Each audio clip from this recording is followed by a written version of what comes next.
안녕하십니까, 팟개비입니다.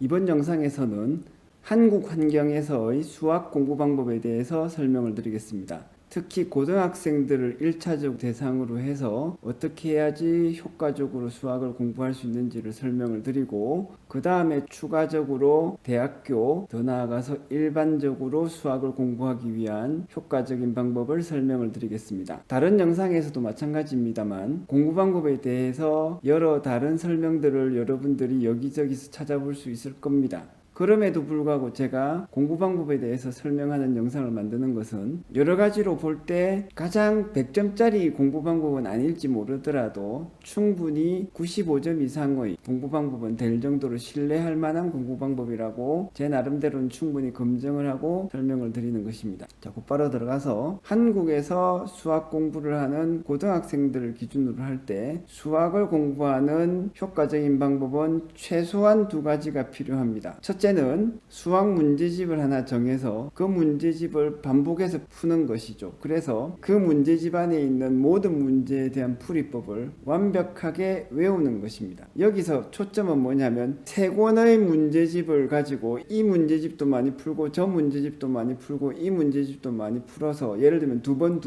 풀어서 여기에 공통되는 많은 문제들이 있고 해가지고 전반적으로 많은 문제들을 빨리 풀 수 있고 그 풀이 방법을 외웠어. 이것은 나쁘진 않습니다. 그런데 세 권씩 하지 말고 두 권도 필요 없습니다. 단 한 권의 문제집을 정해서 그 문제집만 반복해서 쫙 푸는 거예요. 그 풀이 방법을 완벽하게 외우도록. 그래서 아까 말씀드린 것처럼 세 권의 문제집을 두 번씩 푸는 것보다는 한 권의 문제집을 6번 푸는 것이 훨씬 효과적입니다. 어떤 면에서 효과적이냐면 짧은 시간 안에 바로 성적이 올라요. 우리 한국 환경에서 수학 공부를 하는 고등학교 학생 가장 급한 것이 무엇이다? 성적이 올라야 됩니다. 성적이 충분히 나와야 돼요. 그 성적이 안 나오는데 이런 공부 방법도 좋고 이런 것이 수학을 공부하는데 필요해, 이런 말하는 거는 전혀 도움이 안 됩니다. 제 경험에 안 되더라고요. 그런 방식으로 공부를 하면 어차피 수학 공부가 머리에 안 들어와요. 문제 유형을 완벽하게 외움으로써 100점이 나오진 않습니다. 100점은 안 되더라도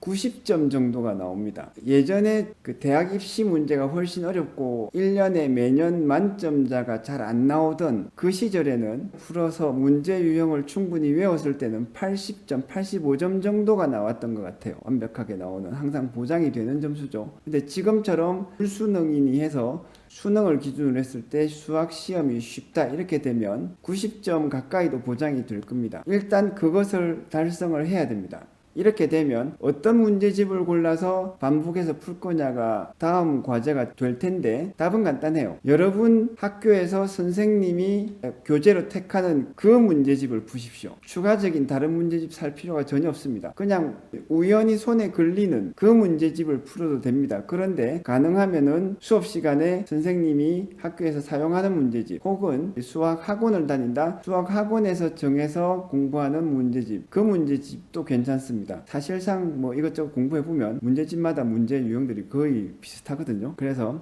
하나의 문제집을 골라서 그냥 쫙 반복해서 풀면 됩니다. 그런데 어느 정도가 되면 확실하게 점수가 나오냐 하면, 어느 문제를 딱 봤다, 이 문제 어느 단어에 몇 페이지 정도에 나와, 이 정도까지 저절로 기억되도록 풀면 됩니다. 근데 이 정도까지 욕심을 안 부리고 좀 구체적으로 제가 기준을 제시해 드리는 것이 여러분들한테 도움이 될 거라고 생각해서 말씀드리자면, 최소 5번 정도를 기준으로 하시면 됩니다. 한 문제집에 모든 문제를 5번 정도 풀어봤다, 이렇게 되면 충분히 성적이 나온다. 이것이 1단계입니다. 다시, 그런데 5번을 풀 때 어떻게 풀어야 되냐면, 풀이를 보고 풀고 풀이를 보고 풀고 이렇게 되면 안 돼요. 그러니까 혼자서 풀어봐야 되는 거죠. 답을 안 보고 혼자서 풀어보다가 안 돼서 풀이 방법을 보고 이렇게 푸는구나, 다시 혼자서 풀어보다가 안 돼서 풀이 방법을 보고 이렇게 푸는구나, 요걸 반복하셔야 됩니다. 한 3번 정도 되면, 3번째 정도 되면 이건 이렇게 풀었지, 마침내 됐군, 요게 3번째, 5번째 정도 가면은 이건 이렇게 풀었지 쭉. 그래서 사칙 연산에 실수만 없으면 잘 풀 수 있도록, 정답이 나올 수 있도록, 그런 그렇게 풀고 그 다음에는 이제 풀이 속도를 높여야 되죠. 우리나라 고등학교 환경에서는 이것이 필요합니다. 많은 문제를 적절한 방식으로 빨리 풀 수 있는 그 실력을 갖추어야 돼요.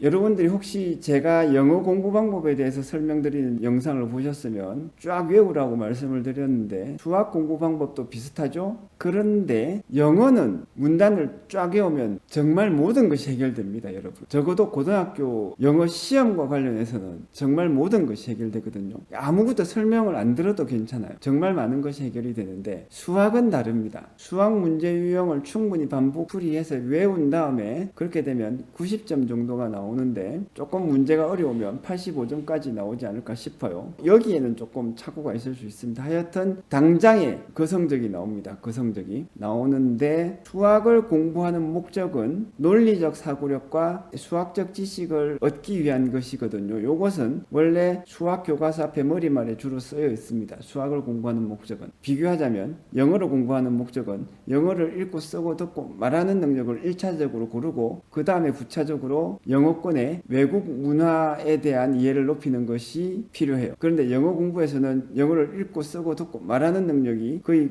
95%고 시험에는 이것만 나온다고 보시면 되겠어요. 실용적인 차원에서 그렇습니다. 그런데 수학은 다릅니다. 수학은 논리적 사고력과 수학에 대한 지식을 함량하는 것을 목표로 하거든요. 그런데 수학 문제 풀이 유형을 쫙 외운다고 하는 것은 논리적 사고력과 조금 거리가 있습니다. 그래서 수학 공부를 하실 때 문제풀이 유형을 충분히 외운 다음에 반드시 뭐가 있어야 되냐면 논리적인 이해가 필요로 해요. 논리적 이해를 해야 되는데 구체적으로 무엇을 이해를 해야 되냐면 어떤 문제를 보고 내가 이 문제만 보고 어떻게 풀이 방법을 내가 생각을 해낼 수 있는지 요것을 이해를 하셔야 됩니다. 더 정확하게는 문제만 보고 그 단원에 필요한 기본 개념들과 기본 공식들 정도만 암기한 상태에서 어떻게 이 문제들을 풀이할 수 있는지 풀이 방법을 내가 어떻게 생각해낼 수 있는지 이 논리적 사고력을 배워야 됩니다. 그런데 이 사고력은 제가 경험적으로 공부를 해보고 또 학생들을 가르쳐 보니 하나하나 설명해 주는 수밖에 없어요. 제가 대학교 다닐 때 수학 과외를 잘한다고 해서 인정을 자주 받았는데 제 나름대로는 어떤 식으로 하냐면 학생이 원하든 원하지 않든 학생 머리통 뚜껑을 딱 열어서 지식을 우격다짐으로 집어넣는 것 그런 효과를 저는 원했고 상당히 달성을 했습니다. 즉 뭐냐면 일정한 시간 제가 원하는 일정한 시간이 지나면 반드시 그 성적이 나와야 되고 우연히 성적이 나오는 것이 아니라 성적을 충분히 낼 만큼 그 학생이 관련된 수학이면 수학 영어면 영어 알 거는 알고 생각할 건 생각하고 논리적인 사고력을 키워야 돼요. 즉 원칙적인 측면에서도 학생들이 충분히 수학을 이해하면서 그래서 수학을 어느 정도 좋아하도록 만드는 데 있어서 충분히 효과를 냈는데 그런 과정에서 그렇게 가르치는 과정에서 제가 절실하게 깨달았던 것은 뭐냐면은 아까 그 이야기입니다. 문제 유형을 외운 다음에 그 각각의 문제를 풀이하는 풀이 방법을 찾아내는 논리적 사고 그거는 하나하나 설명을 해줘야 됩니다. 그 설명을 하지 않고 이건 네가 충분히 이해할 수 있겠지 이렇게 하면 한 90% 이상의 학생들이 대부분 이해를 못해요. 어쨌든 수학 공부 방법에 대해서 참 여러 가지로 할 말이 많은데 중요한 것은 정리를 하자면 이렇습니다. 수학을 공부하기 위해서 특히 고등학교 학생으로서 수학 성적을 잘 내기 위해서는 뭘 해야 된다? 수학 문제풀이 유형을 완벽하게 외워야 된다. 구체적으로는 문제집 단 한 권 모든 문제를